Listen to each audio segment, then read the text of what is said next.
As the old adage goes, quit your day job. Wait, that can't be right.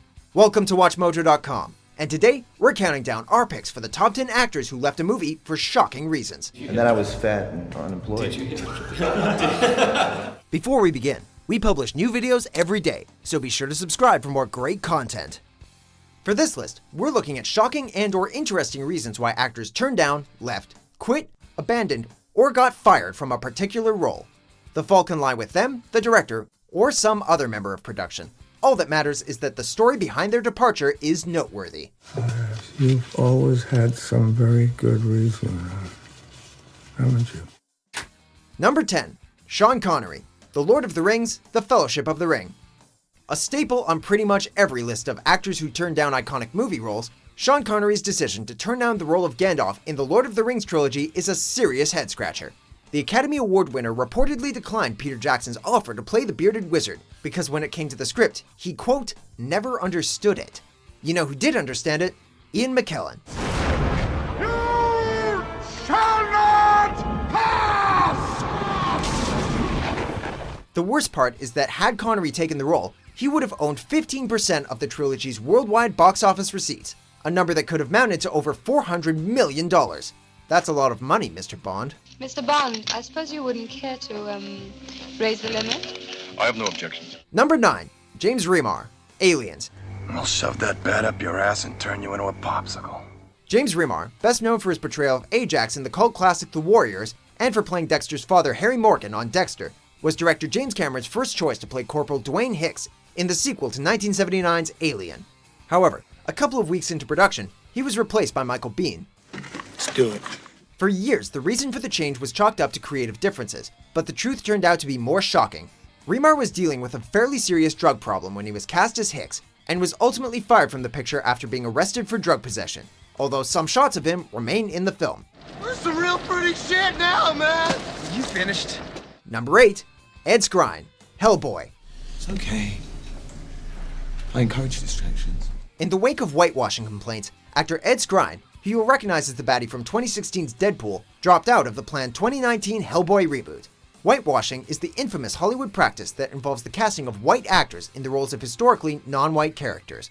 Skrein had been cast as Ben Daimio, who is described in the graphic novel the film is based upon as being of Japanese-American descent. Skrein's decision to leave the film was widely praised, and his replacement, Korean actor dae-kim, lauded him for the move. Number 7. Ryan Gosling, The Lovely Bones. Lovely Bones. You were gonna do that one and then it didn't happen. It's on the Ugly Bones list. In yet another instance of an actor being fired, only to claim he left over creative differences with the director, the truth behind Ryan Gosling's departure from The Lovely Bones is far more intriguing than what was originally reported. Gosling, who'd been cast in the role of Jack Salmon, which later went to Mark Wahlberg, showed up on set bearded and 60 pounds overweight, two physical transformations he had not discussed with director Peter Jackson. Jackson was understandably perturbed by the sudden change in the lead actor's appearance and fired him. Gosling would claim that he was too young for the part, but the truth, as it's been known to do, eventually came out. I was 150 pounds when he hired me, and I showed up on set 210 pounds. And we had a different idea of how the character should look, you know? Number 6. Kel O'Neill, There Will Be Blood. Stop crying, you sniveling ass. Stop your nonsense. There Will Be Blood is the story of a ruthless oil tycoon who clashes with a local pastor during Southern California's turn-of-the-century oil boom. Kel O'Neill had originally been cast in the role of the pastor, but left amidst reports that lead actor Daniel Day-Lewis's style was way too much for him to handle. Day-Lewis, of course, is notorious for staying in character regardless of whether or not the cameras are rolling. While both Day-Lewis and director Paul Thomas Anderson have denied these claims, it's not hard to imagine O'Neill being thrown off his game when he realized his co-star had decided to live as the man who relished berating the character he was portraying. I don't think you understand who the you're dealing with here.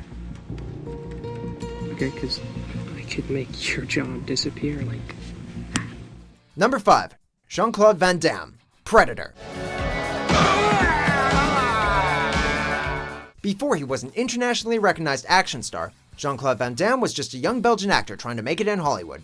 His career appeared to be heading in the right direction when he was cast as the titular bad guy in 1987's Predator. Unfortunately, JCVD didn't see eye to eye with director John McTiernan when it came to the character's costume, among other things. Van Damme felt that the cloaking costume made him look silly, unaware that it would be edited out by the visual effects team in post-production. 2 days into shooting, Van Damme dropped out and was replaced by Kevin Peter Hall, who donned a significantly redesigned costume. Number 4. Jame Purefoy, V for Vendetta. People should not be afraid of their governments. Governments should be afraid of their people. British actor Jame Purefoy was director James McTeague's first choice to play the mask-wearing vigilante known only as V in the 2005 dystopian thriller V for Vendetta.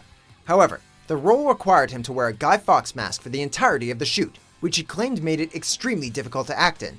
6 weeks into filming, Purefoy decided he'd had enough. He quit the production and was replaced by Hugo Weaving. Seeing as how the character's mask was a major part of his identity, anyone who couldn't act beneath it clearly wasn't good enough for the role. Weaving sure pulled it off, though. Beneath this mask there is an idea, Mr. Creedy. And ideas are bulletproof. Number 3. Christian Bale, Steve Jobs. So it's an extremely difficult part, and he's going to crush it. While you'd be hard-pressed to argue against Michael Fassbender's portrayal of Apple co-founder Steve Jobs in Danny Boyle's 2015 biopic, he was nominated for an Oscar after all, at one point in the film's development, the role belonged to someone else. Christian Bale was cast as Jobs in 2014, but relinquished the role shortly after. The story goes that Steve Jobs' widow, Lorraine Jobs, called Bale and begged him not to do the film. While his official position is that he left due to conflicted feelings over the part, we think the pleas of Lorraine Jobs had something to do with it. Wonderful director, everything seems absolutely fantastic. Sometimes you have to realize that you're not the right piece of the puzzle. Number 2. Buddy Ebsen, The Wizard of Oz.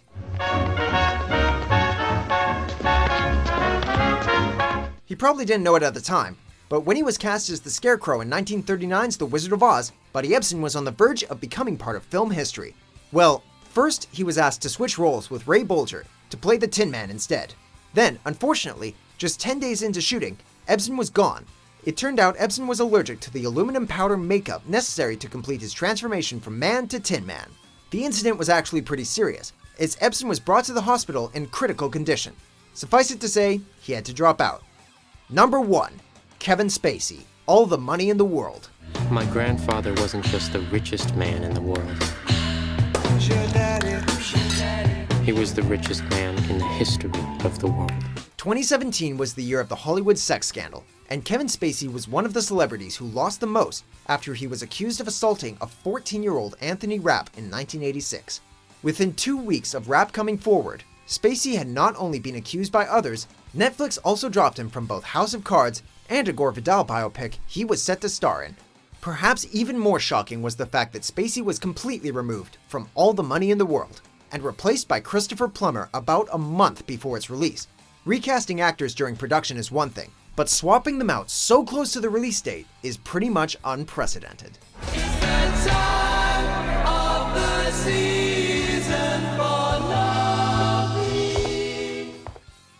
Do you agree with our picks? Check out these other great clips from WatchMojo and subscribe for new videos every day.